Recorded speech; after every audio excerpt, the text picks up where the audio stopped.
Residential report writing and case studies. Chapter 10, case study, small residential income something. Gross unit indicators. Analyzing gross unit indicators is an acceptable method and had been used for years. However, it is incapable of fine-tuning. It is a stroke with a broad axe and lacks the precision of a surgeon's scalpel. It is a rough rule of thumb measure. It only compares the gross sales prices. Obviously, the properties are not identical. There are reasons why one property may have sold for $18,000 per unit, one for $22,500, and one for $26,000 per unit. These reasons may come from myriad factors, from location to financing, to functional utility, to amenity features such as garages or patios. When Fannie Mae and Freddie Mac revised the 1025 form in 2005, they provided us with a new tool. Look at the bottom part of the sales grid on the next page and see the new set of unit indicators that appear below the sales grid. End of page.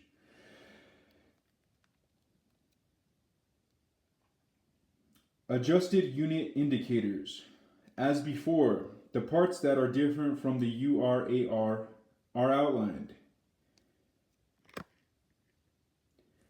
It's the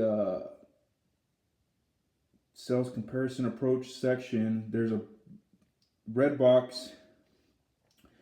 It surrounds the gross billing area, unit breakdown, units 1 through 4, total bedrooms and baths, all the way across.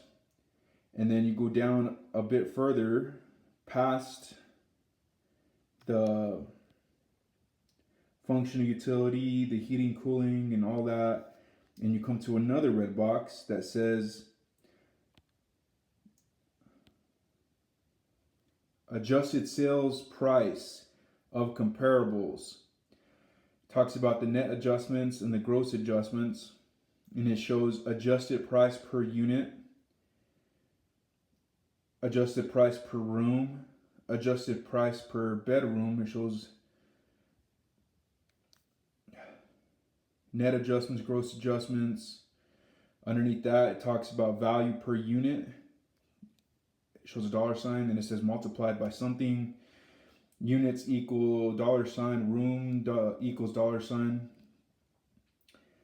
Value per gross building area, dollar sign times something equals GBA equals that much. Value per bedrooms. The part at the top outlined in red is simply an expanded version of what appears on the URAR so that you can list a breakdown of all units. The outline part at the bottom is a whole new area in which we can make comparisons among the unit indicators after adjustments. End of page. Unit indicators, adjusted prices. As shown above, in the first 3 lines, we are now required to address the same unit indicators. Price per unit, price per room, and price per bedroom after we have made our adjustments in the sales grid. Instead of dealing with the gross sales prices, we have fine-tuned the figures in the sales comparison analysis. And once we have made the comparables as similar as possible to the subject property, we again do the division. This results in unit indicators on a net or adjusted sales price basis. This should result in more accurate unit indicators and consistent patterns. End of page. Using unit indicators. The basic unit indicators appear on the old version of the 1025 form also. However, many appraisers were unsure as to what to do with them, or they simply chose to ignore them. The Appraiser software package did the math and plugged in numbers that indicated what each property sold for per square foot of GBA, per unit, etc. Some appraisers gave the figures a cursory glance to see if there was some sort of pattern, or just assumed that information was there for reviewers and underwriters to look at. Now, the form reiterates the adjusted unit indicators in the first 3 lines as shown on the previous page. Then it forces you to think about the implications and do an analysis of the indicators. This occurs on the next 2 lines of the form. Talks about value per unit, value per room, value per GBA, value per bedrooms. You now have to reconcile the 3 or more values per applicable unit of comparison and come to a conclusion. Suppose the indicated values per GBA are $42.12, $45.62, and $46.78. You may reason